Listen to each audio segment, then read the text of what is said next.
Assalamu alaikum everyone, and welcome to Single Muslim Live on British Muslim TV.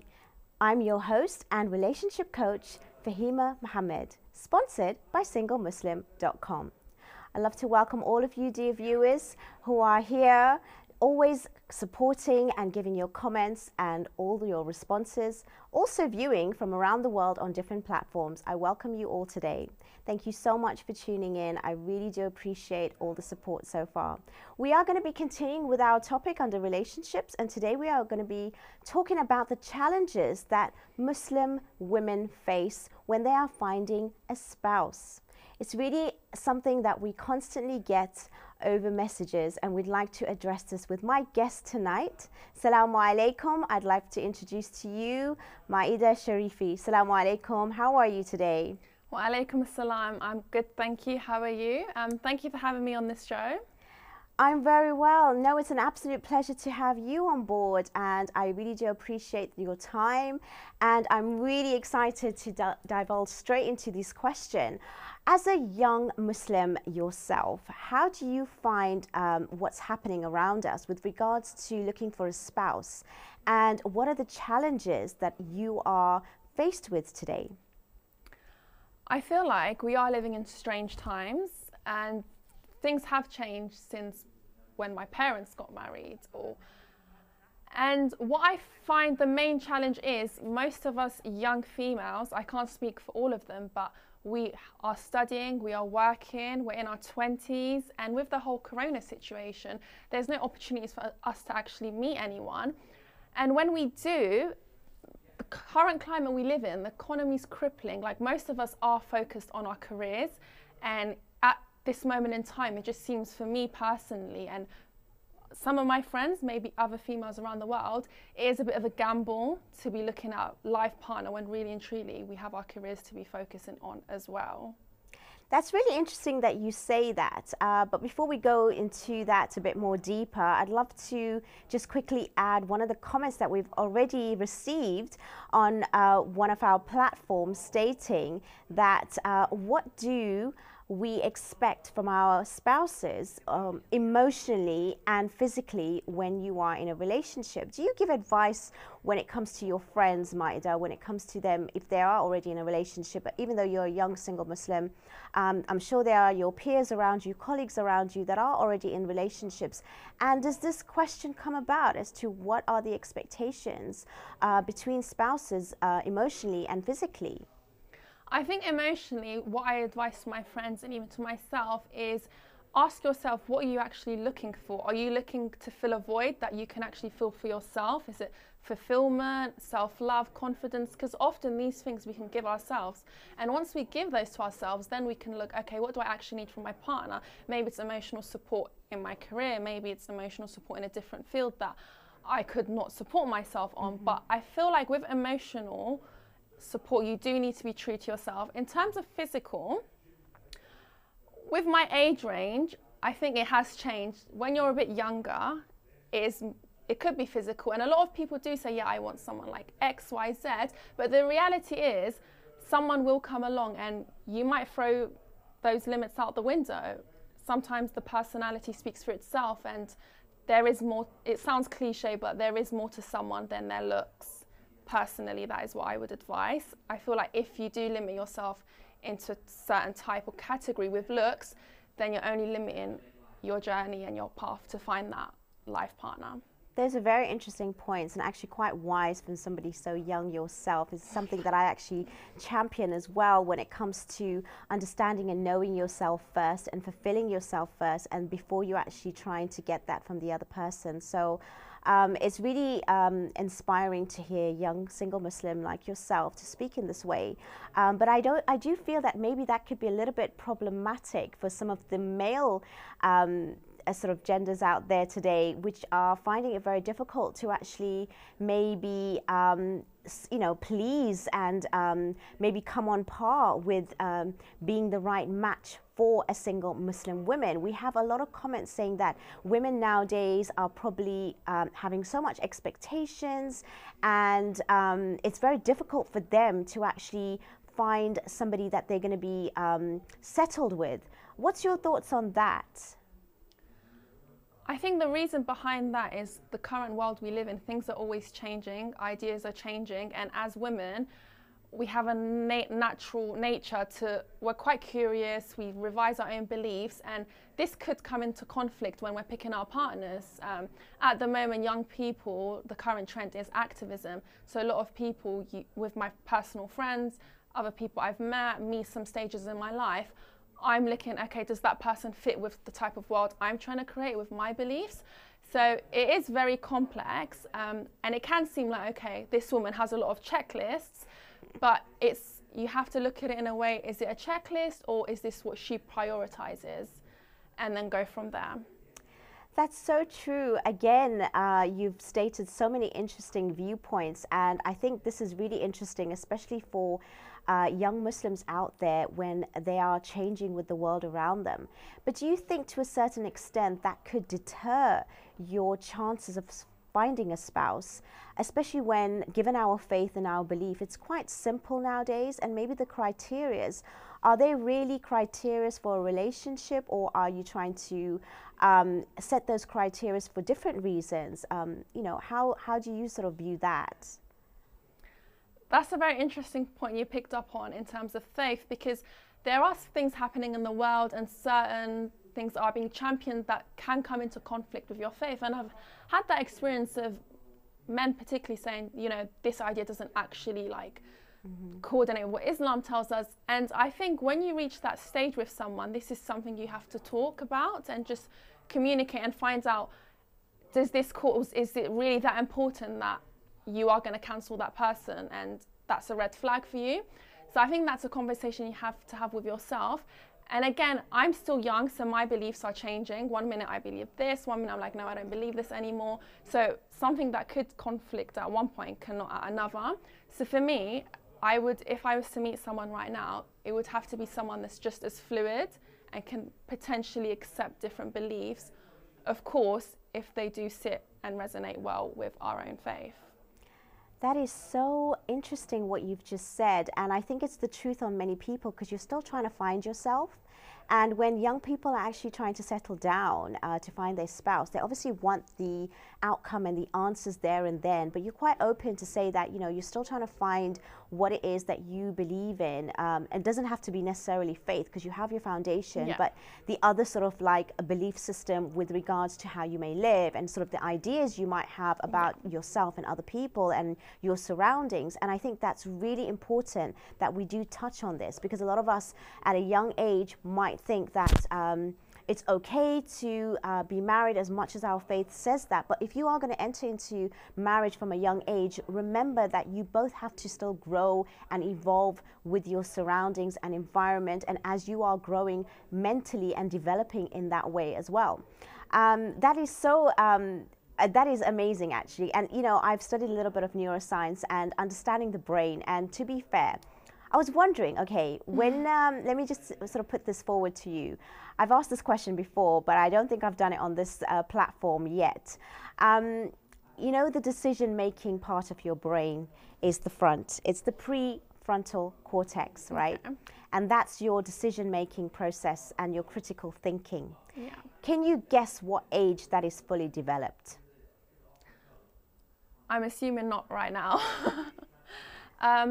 If I was to take a guess, I would think probably in your mid-30s. Okay.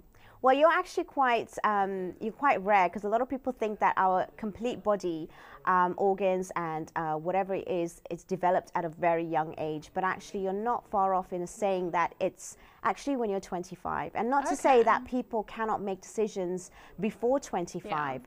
But when we have problems with teenagers or youngsters generally, not understanding their thought process and not understanding the way in which they make decisions and how they can change all the time, I think we need to obviously have more education about ourselves and understanding not just the mind, but the brain and how it works. And I think that having experience obviously does give you that sense of, you know, making those critical decisions, and having the experience helps. Yeah. But the development is not quite fully ready until you're actually 25. So we need to know this kind of, that we need maybe more support. whether it's from family or the community or anyone around us. You did say that you may change with the way in which you think and believe. Do you think that the other person is, if you were ready now to settle down with somebody and you were to actually explain that to somebody, do you think that's something that someone would be quite okay to handle, knowing that you might be a different person 6 months or 1 year down the line when you are at this young, early 20s looking for marriage and you find somebody? Like, how would you approach that situation? I think you'd approach it with a conversation, but of course, the person on the other end, it can vary. And I've seen that work for some people. For some people, I've seen they've gone into marriages and it's, at one point the woman's discovered, you know what, I want more independence, I want this, I want that. And it's like, hold on, we didn't agree with this at the beginning. Or it's like, oh, we did agree, but she's saying, no, I still don't want this because I've changed my beliefs. And then they want to find someone that matches those beliefs. So I think it does start with a conversation. I think the issue with most women nowadays is we don't have those conversations, and we underestimate how important they are. And we need to just remind ourselves it is our time and we shouldn't be scared of diving into such conversations. I feel like young women at the moment, we do often feel a type of way when we have like serious conversations. We don't want to come across as too pushy because naturally the man makes the first move or the first step and initiates everything. But I think right now a lot of women, where they struggle with that is we're not bringing up these conversations. We're waiting for them to be brought up, and that can make it difficult because if you're not having those conversations, how do you know? He might agree with you and he might be the one, but unless you've had that conversation, you would never know.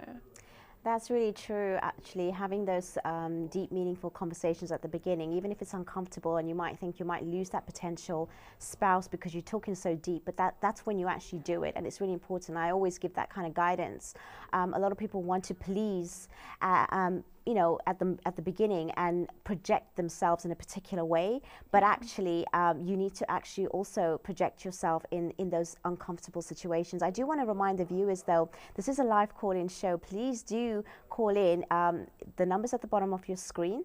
You can actually call in live to the studio and speak to myself or Maedeh, my guest for tonight, or you can WhatsApp for free. Do remember that the standard network rates do apply, and please ask the permission for the bill payer. I also want to say, again, we have got lots of comments, and if you want to join in the conversation, please do keep sending them in. I'll try and get through to them as quick as I can.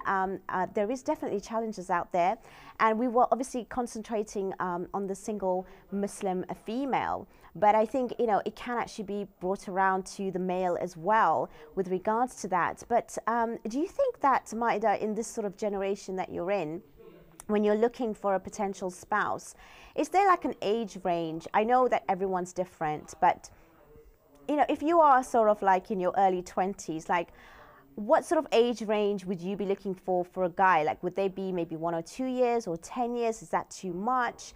Because a lot of guys and girls now are actually delaying marriage. So that is another thing. So even though you're putting your career first, we have to be obviously also aware there is a biological clock ticking, and it's not just for the women, it's also for the men if you are to go and research on you know, the chemicals in your body.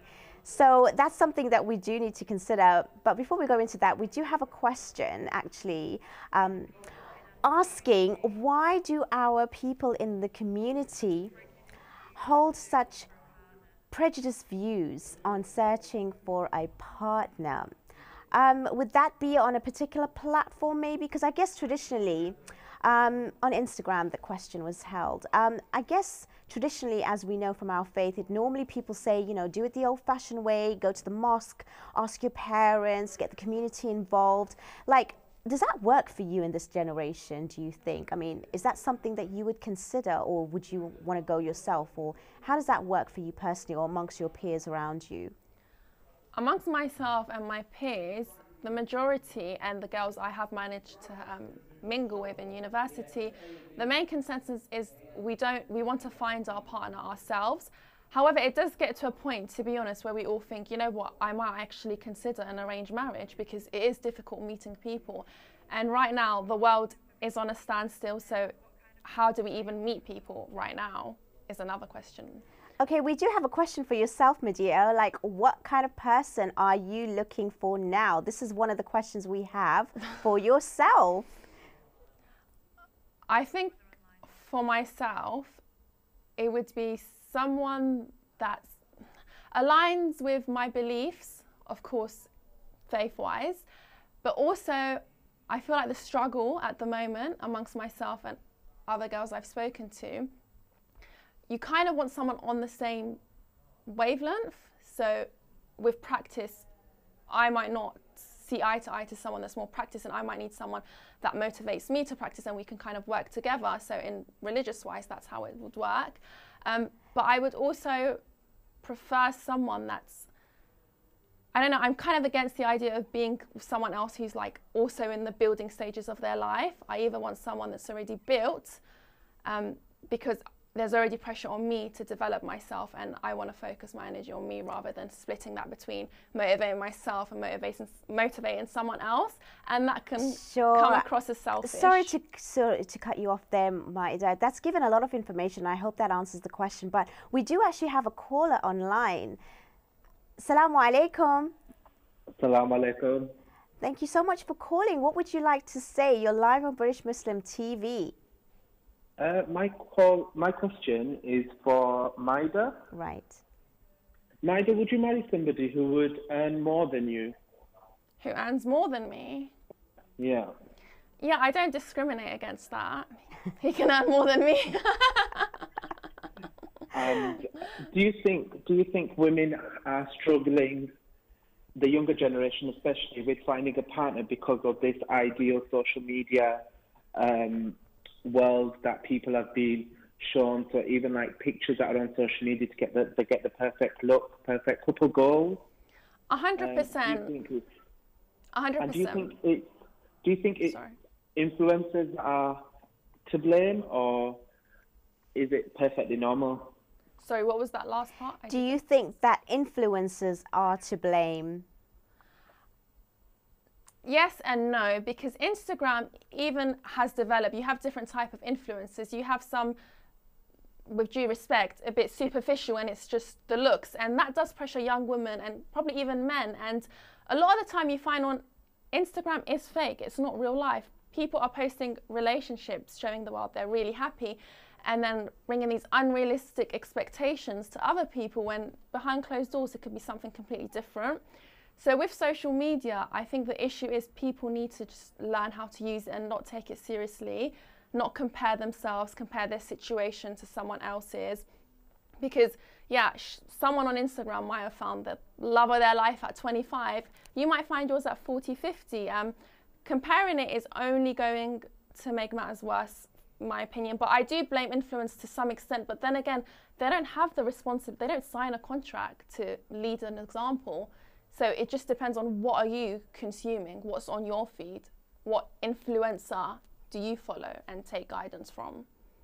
Because if you're following beauty influencers and then you start to compare yourself and dig at your looks, and then you're worried you're not going to find a partner because of your looks, that's a question you have to ask yourself. What are you consuming? Thank you so much. That's an amazing question. Thank you for the call, by the way. And thank you, Maedeh, for answering it in such a sophisticated way as well.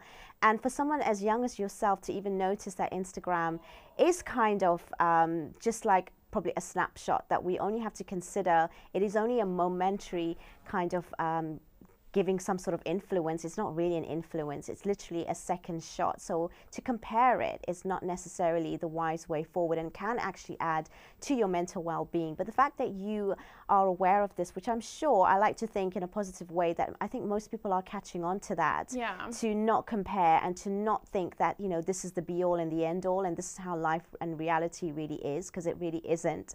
So that is true. I hope that the caller had you know, his questions answered, and inshallah, if there's anything else, please do call in. We do appreciate that. We do have a question on another question. Another question asking Maedeh, would you marry somebody who has more money than you? It's a lot of financial questions. I mean, are these really, you know, some of the things that you consider? What's your thoughts on that? I wouldn't mind. It's not, I don't find it, it's not patronizing for someone to earn more than me. When I do speak about careers, I'm talking about there's certain goals I want to reach. They're not financial goals. Okay, we do have another caller online. Thank you so much for calling in. Assalamu alaikum. This is for Maedeh. Assalamu alaikum, Maedeh speaking.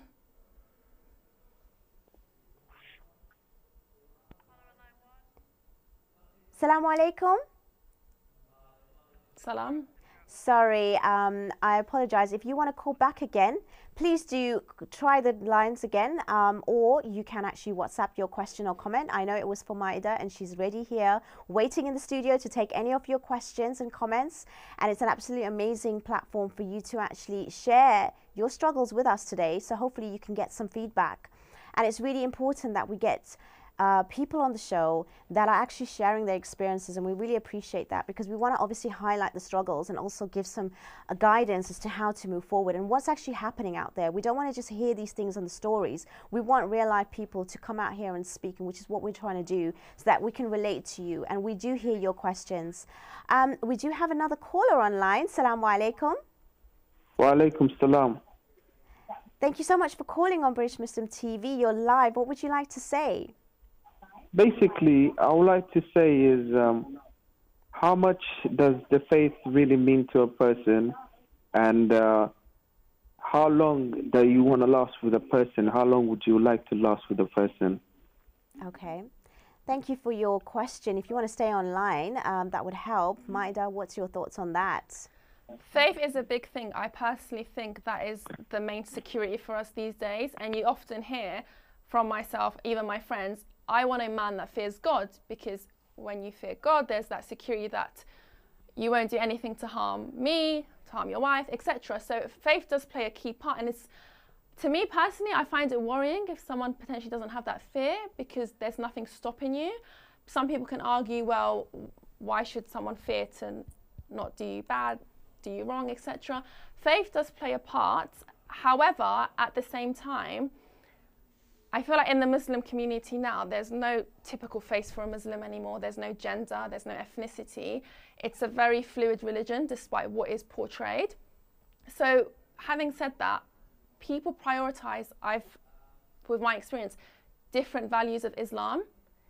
So when you have that conversation with those people, you do realize, okay, they value this more, they value this lifestyle more, or maybe they follow this teaching more. So it does vary. For me personally, when I'm looking at faith, I'm more looking at character. I think that's very important, especially in this generation, because religion can be mixed with culture and mindset. So for me, when I'm looking at faith, it's straight character. Your mindset, does it follow the way of the Prophet, peace be upon him? Are you understanding, non-judgmental? So this is something I prioritize.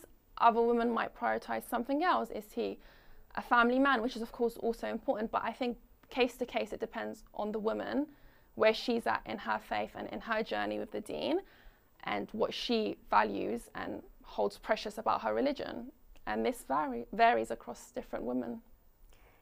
Thank you for that. That was a really extensive answer, and I think it really highlights a lot. The other question he did answer is, how long would you want that relationship to last for? I think that was the second part of his question. If I am talking to someone seriously, I'd want it to last a while, because at the end of the day, we are Muslims, and you don't want to be sinning for the rest of your life in like a haram relationship. So for me, if I'm going into something serious, I would want it to last and lead to marriage. So I don't even know what to time it, like a couple of years until I die. Like, yeah, I would like it to last. But I feel like when you have that faith and that person's grounded in their faith, it has potential to last. Thank you for that call. Thank you so much, Maedeh, for those questions. Inshallah, you know, these are really important areas that we're touching on right now, and your questions are really inspiring even me, listening to you speak, especially someone so young, and you seem really wise. And inshallah, you know, only good luck with everything that you are, you know, advising even your peers around you, because you seem quite wise, especially at your young age, to find somebody Do you think, though, when it comes to faith, I want to touch on that a little bit more, when people are not sure about their faith, or like you said, we're all on a different journey, a different level and stage. Like some people might say, well, I want someone who is religious. Like, what does that even mean? And how would you define that? Because I think that's a really, wide question. And I think, like you said, we are all on different journeys and levels. So how would you do that? Before you answer that, we have another question on WhatsApp. We're quite busy.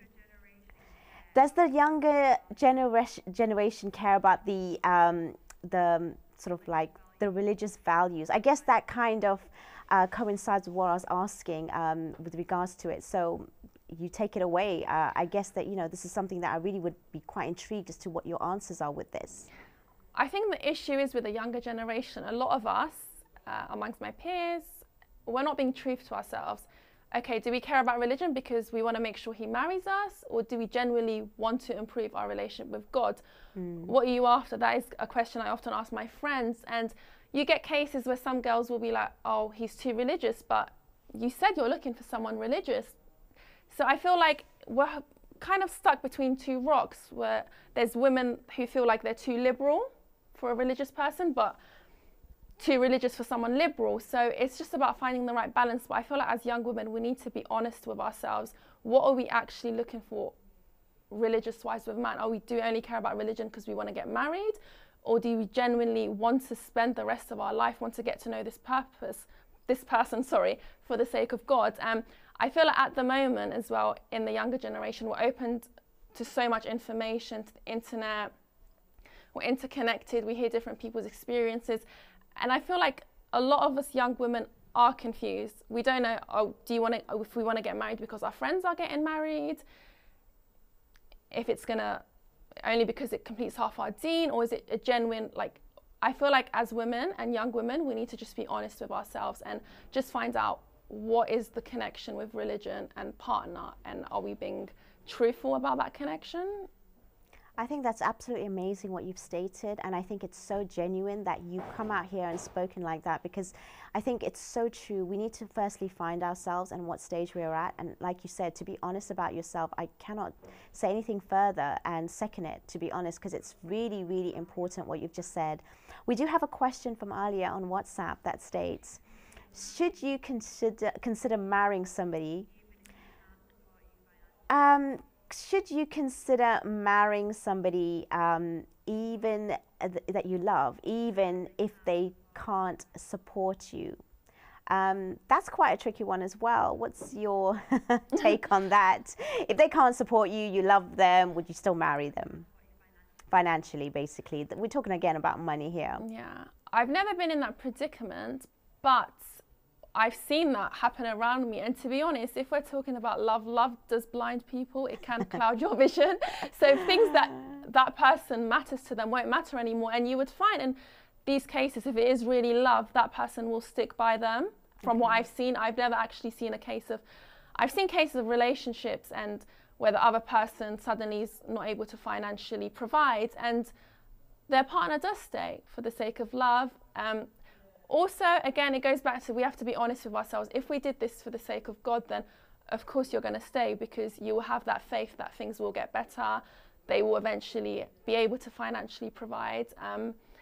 But I think if we're mixing in love with that, I do think most people will go forward regardless, or maybe take their time, but there will be a solution based on what I've seen from my own friends. I've personally never been in that predicament. That's so true. I guess, love does win after all. But do you think that if that starts off in that way, and as you say, people change, and sometimes the pressures of life comes in, that could actually, have an adverse effect on that relationship over time? As much as we have faith and as much as we want things set, I do find that people are just going in, if it is genuinely for love. I think now it's turned around where actually it isn't for love, and they are looking for people that are more secure financially, for example, in their careers, or set apart. But even that is not set in stone. As we know, in this pandemic we're facing right now, even if you had those careers and that set sort of finance, that could actually be taken away from you through, as many have already experienced. But, you know, at the end of the day, there has to be, I think, a bit of a balance with regards to that.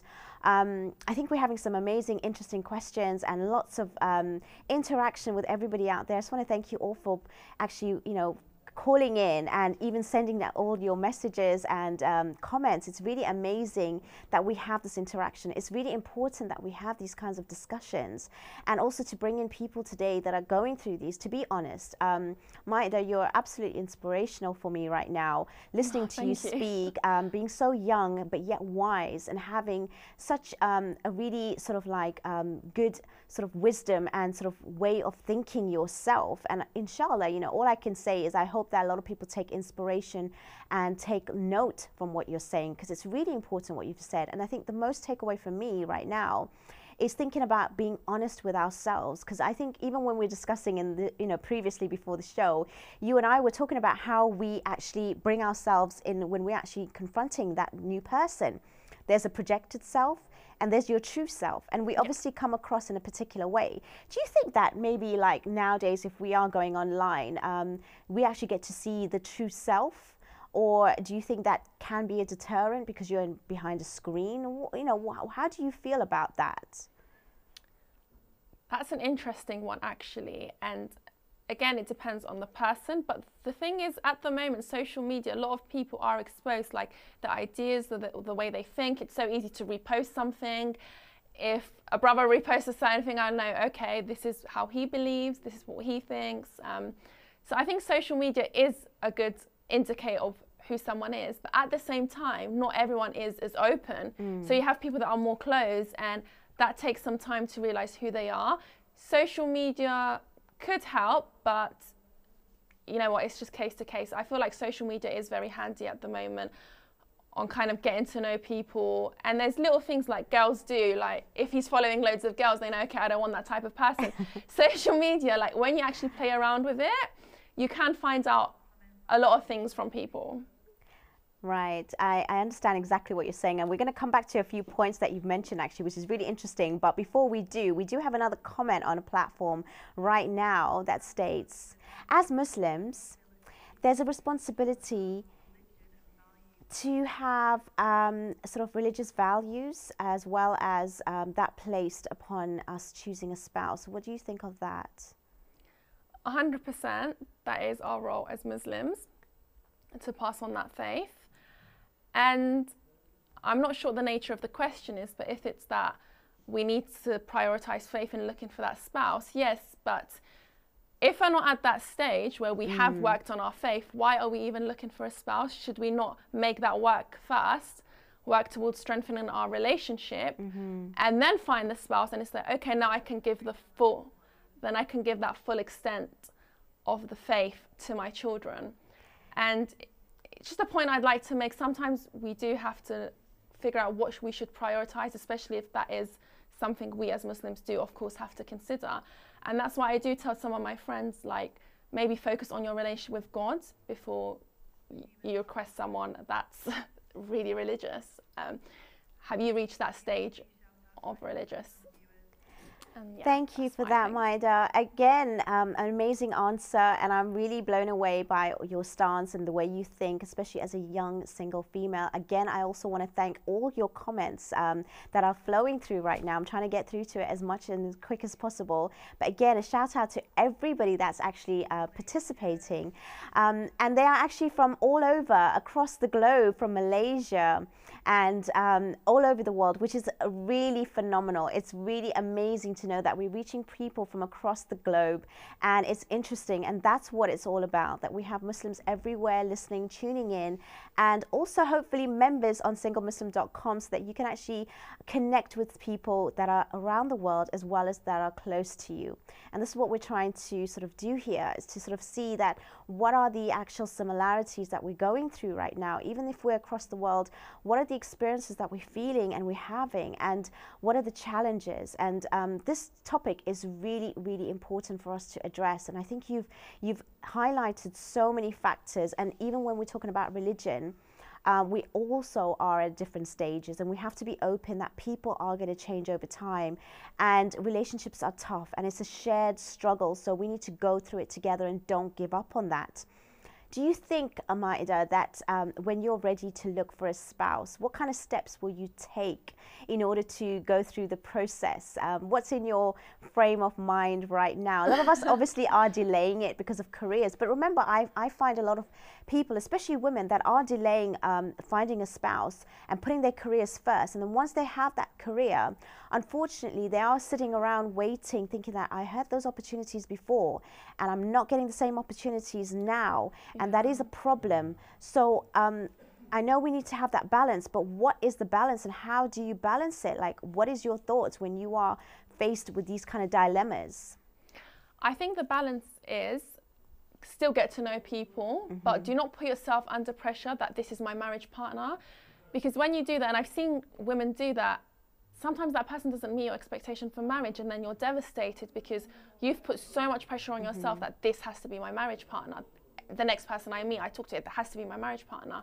And you're already putting expectations that may fail you. So I think whilst I do go on about career, I am still open to getting to know people, because I could have a plan and God can have a completely different plan for me. So it's not saying, when women say, okay, we're focusing on our career, they're not saying, yeah, I'm obstructing my view, I can't look at any man. They're just saying that is what they're prioritizing in their life. And most of us fear losing that focus when we do get involved in the talking stage. Very, very true. Thank you. We do have another comment on Instagram stating, is it necessary for Muslim women to find a partner themselves? That's very interesting, actually. How do you feel about that, looking for partners yourself as a Muslim woman? If it's necessary? Yeah. Well, I think, of course, it is. If you want to do things the right way, it is necessary. In terms of, with that question, I'd like to think in terms of what is it necessary in terms of finance. No, maybe. I think most likely you trying to find a partner for yourself, whereas, as we discussed before, there are traditional routes of asking your parents or going through the mosque and communities. That's my take on it anyways. I mean, it could be another way. But as Muslim women, do you feel that? So how do you think about that? If it's necessary for Muslim women to find a partner themselves. It's not necessary. There are other options. What would you advise young people? To be honest, there's a lot of options out there, like you said. I do feel that women are taking that role themselves to look. But I wouldn't close the doors to getting family and friends involved, getting your community involved. They do have the added sort of knowledge and they do have the experience. So as much as we actually go down that route, like you mentioned, I do feel that we do need the elders involved. Yeah. And I think it's nice to have the combination. And when they are involved, they can maybe see certain things that you may not actually enter into your mind, because again, you know, we have to understand the human mind and behavior, that we can get carried away when we like somebody. Especially, it's okay analyzing at the beginning, but when you like somebody, you don't necessarily see the things that you shouldn't normally see, and other people can see it for you. So I think it's really important to have your families around you. And when you mentioned even before about arranged marriage, we have to make it clear that nothing here is forced. Arranged marriage, people have a different sort of viewpoint on it. For me, and knowing my faith and knowing how it works, it's more about you just involving the family in order to be able to look with yourself. And as we're saying that, we do have another caller online. Assalamu alaikum. Welcome to British Muslim TV. Wa alaikum salam wa rahmatullah. I just have a kind of like a comment which I'd like to share with you as a Muslim male. Okay. I'm finding, not just as a Muslim male, but probably as Muslim females as yourself, you find it difficult. We listen to our parents, and their obviously introductions were around the family circle. So the choice was less. Now we obviously have a global circle. We can look around the world from many different nationalities. So do you think that is also making it harder, that we have too much choice? Just like your thoughts about that, please. Thank you. Thank you so much for that call. A very, very, very important question. What do you think, Maedeh? I agree. We do have a lot of choice, especially the world we live around is so globalized.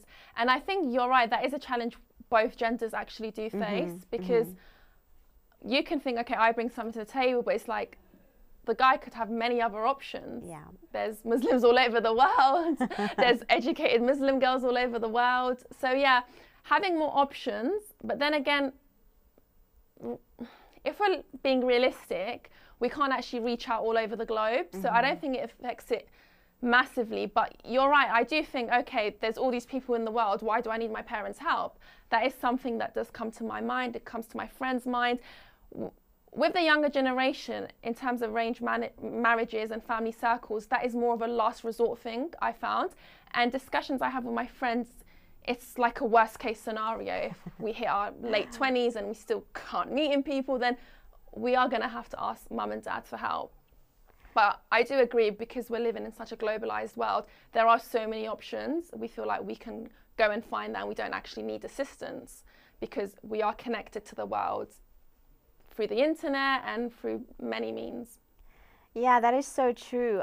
Thank you so much for that call and that comment and question. It's really important that we do understand that even with all the sort of options that are out there, we are all not for everybody, and we shouldn't be, and it's okay with that. And sometimes it's a good thing in order to have the wide reach if you want to, and you want to obviously find somebody who is suited to yourself, and it doesn't necessarily come from your own family sort of like circle, because a lot of the times it is limiting yourself. But at the same time, when you open up the platform like social media, and you are there faced with so many options, the other negative side to that is like people don't really go into it very seriously, thinking that there's always going to be another one.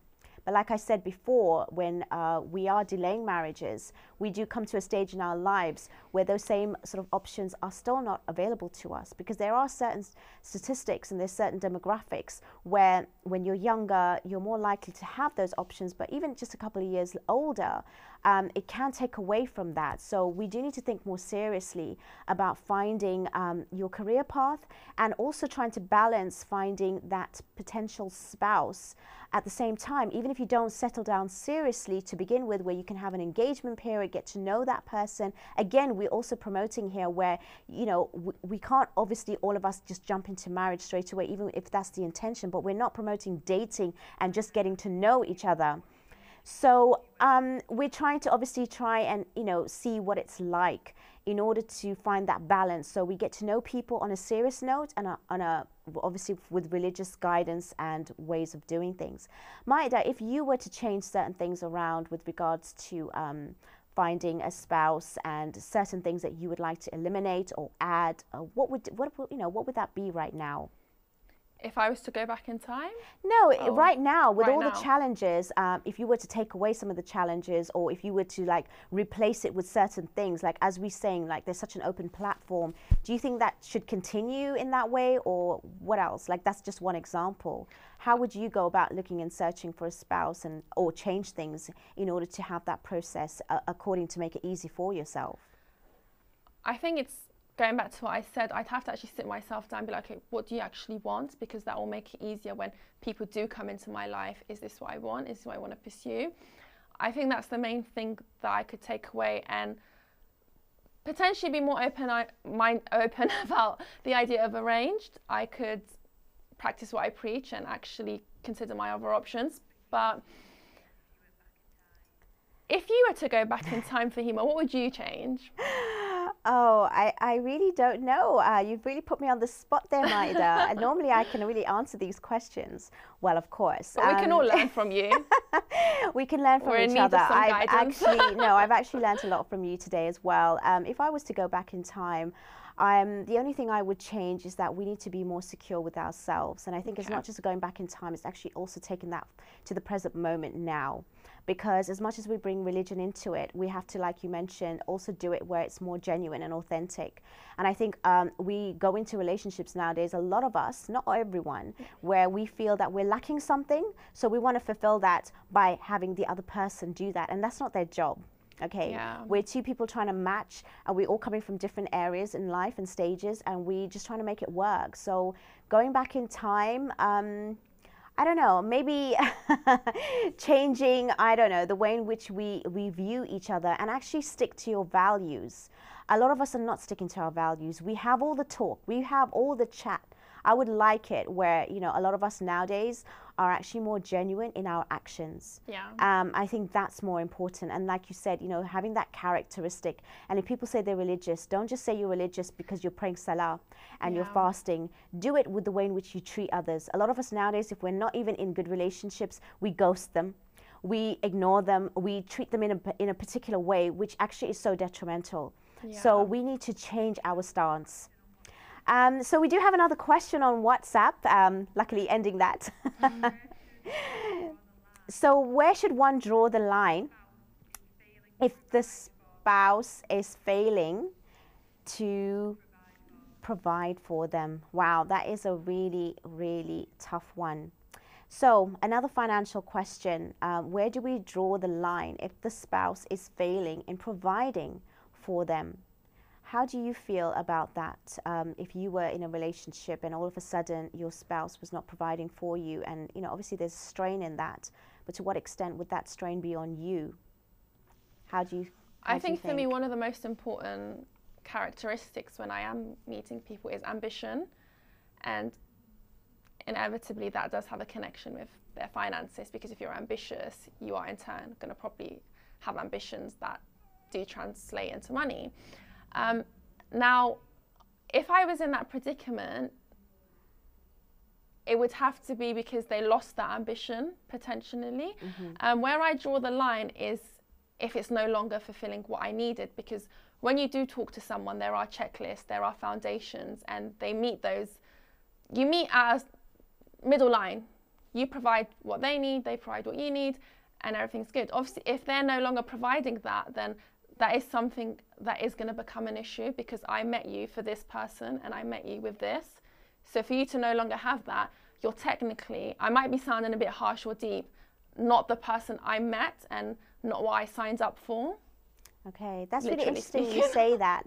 I mean, as we know, as you mentioned even before, that you were tough, now I'm going to be a little bit tough. People do change, and obviously circumstances also change. So do you think it's important, if someone was to have a criteria at the beginning and that criteria is not met in between a relationship, even after years of investment, then you would look differently at that sort of person? And like you mentioned, you came to me in a particular way, and now you're not providing, for example, in that particular way. So that's a problem in the relationship? Yeah, and I guess it depends how much that means to you. Me personally, I wouldn't even feel comfortable being in a relationship where I am wholly dependent on that person for finances, because in my head I just think, okay, one day if you lose those finances, what am I going to do? I need something to depend on as well. So I think there are precautions you can take as well. Sure. No, absolutely. No, I understand. That's a tough one. Thank you so much for all your questions so far. And we have another one coming from Facebook. It's saying, Maedeh, you've been absolutely amazing and very true representative of today's generation. I second that again and third that. Whichever way you want to look at it, that is so true, because you're being so honest and open right now. And we are trying to figure out things, and especially at that age, I can understand the youngsters trying to be just figuring out their identities and coming to terms with which stage in their life they're at, especially when it comes to whether their faith or belief systems that they hold. Thank you for that comment. I definitely also agree with that. You've been absolutely amazing, Maedeh. Thank you. It's really good representation of what's happening today, and we have to not sugarcoat things, and we have to be realistic. We have to have uncomfortable conversations, and even if it is not in line with what our true beliefs are, but these are the struggles and these are the challenges. So again, Maedeh, like if you were looking right now for a potential spouse, what kind of platforms what would be the processes that you would go through? How do you think would be your ideal way to meet somebody? I used to be against social media and the net. However, the world we currently live in, there's no other option. I do prefer face-to-face. Going back to my point where I was saying social media is developing, so you're not only seeing superficial people. People, like before, people would only approach you based on your looks. So I'd get DMs about appearance-wise, but now I'm making my social media more about things other than my exterior. You can get messages that are actually interested in you for who you are. Yeah. So social media, I have become more open-minded about it. However, it depends on how that person's approaching you, and you can always tell. But it is difficult right now. I feel like there's less opportunities for face-to-face interactions, especially if you're a student and you can't go to societies, you can't meet people on campus. It is a tough time for young people to be finding partners, to be honest. And I feel like we do need some help and guidance and have these conversations, like you said, these uncomfortable conversations, because often we can feel like we're by ourselves. We're like, oh my God, I can't find anyone. Like, what's wrong with me? So if we have those conversations, if we're prepared to listen to other people with more experience potentially, and that's something I've been open to. So I think it's just all about being more open-minded. Really, no, that's very interesting. Thank you so much for that, Maedeh. We do have another comment. Thank you so much. I don't understand why it's so difficult to meet a single Muslim woman. Do you find that a lot of men find it difficult to meet single Muslim women? Do you think it's for their expectation? Maybe that's been challenging, or could it be something else? As that was one of the comments, they find it very difficult to meet Muslim women. Yeah. It depends where you're looking. I've had men that said to me, oh, Maedeh, I can't find anyone. There's no good Muslim women. But it's like, where are you looking? Are you looking in the right places? Are you looking at the places where you would want your future partner to be in? That's one thing. So physically, are you actually looking at the right places? I think, going back to my point, Muslim women look very differently. So do you have a certain picture of Muslim women? There's no actual image for Muslim women these days. And like I said before, ranges from hair color, eye color, headscarf, no headscarf. So it just depends on how you're looking, I guess. What's your take on that, Fahima? I think, yeah, definitely it is much more difficult. I do feel sorry for some of the guys out there today, actually, in a way that obviously women have changed and evolved a lot, and they need to obviously come on par with that, or at least understand it. Yeah. And I don't think there is an understanding right now. And we're trying to obviously fit in the old ways, even with the new generation, with boys. Yeah. And I think their families have to obviously educate them as well as to how women have evolved, so that they can also have that understanding and looking for a potential spouse, so that they can actually come across in a way where they are inviting and they are actually someone that would be a potential. So it's not even about finding and looking, like you said, it's also how you bring yourself across, how you portray yourself. And it's easy, like I said, you know, we have all these platforms, we're doing all of these things, but at the end of the day, because there's so much of us, we need to stand out in a particular way as well. Yeah. And that comes from not just character, but many other things. But yeah, we are coming towards the end of the show, and it's come by so quickly, and it's been an absolute pleasure. I've actually sat here really comfortably listening to you, thinking that, you know, wow, what an amazing mind for someone so young and beautiful, not just on the outside, but also on the inside. And I really do appreciate you coming on today and speaking so honest and openly about a really tough topic. We talk about this generally, but you've actually made it quite personal in a sense that we do need to be a little bit more honest, and that's my takeaway. I think we do kid ourselves a lot. Yeah. So what would be your final thoughts for any sort of single Muslim women, especially out there, that are finding the challenges? What would you sort of give them as some sort of takeaway before we end? I always say, don't take it personal. Focus on yourself first. Focus on developing your self-love. Be really, you know, concrete of your own confidence, your self-love, and prioritize on working for yourself first. At the same time, be open-minded, get to know people, don't completely shut off. And it's just about finding the balance and see what works for you. So after today's show, I want all the young single Muslim ladies to just ask themselves, what do you want exactly, and find that balance. And it's easier. It sounds like it will be difficult, but I promise you it's not that hard. We just have to have a bit more self-awareness, and we're good to go. Inshallah, you'll all find your partners, no doubt about that. That's amazing. So do you think that you'll be looking more seriously after the show yourself, or do you think you're going to put your career ahead of yourself as well? You know what? I've actually taken a lot from this and from the viewers. It's engaged me in like different conversations I probably wouldn't have had. But I think I would take my own advice of what I just given. I would not completely shut off and just focus on my career. I am open to meeting people. At the same time, I need to probably sit myself down and see where I'm at with my relationship with God, where I'm at with my relationship with myself and my self-love and confidence. And once we answer these questions, we'll have more clarity on what we want. But I definitely want someone serious. if I was to talk to someone. Oh, wow. You know, you've blown me away today. And thank you so much again for all your insights, all your input, all your knowledge from someone who is so young yet so wise. And inshallah, it's answered so many questions. Thank you so much, Maedeh. It's been an absolute pleasure sitting with you here today. A real breath of fresh air. Thank you for being here with me and discussing this topic. I really do appreciate your time. Thank you so much, Maedeh. I also want to thank all the viewers. Amazing to hear your comments, your calls, all your questions. We do actually take a lot of pride knowing that this show is here to serve you and facilitate you.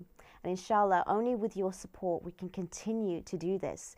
And we will hopefully continue to do this with your comments continuously and your emails. If you have any questions and queries, you can definitely either, send them out on the actual platforms that you're in right now, or you can email us, which is going to be lots of details coming up on the show. But regardless of that, I just want to say again, thank you so much for all your support, all your time and watching. We really do appreciate that. And we hope to, inshallah, continue with Single Muslim Live on British Muslim TV, sponsored by SingleMuslim.com. And we will see you on the next episode next week. Take care. Have a lovely night. Assalamu alaikum wa rahmatullahi wa barakatuh.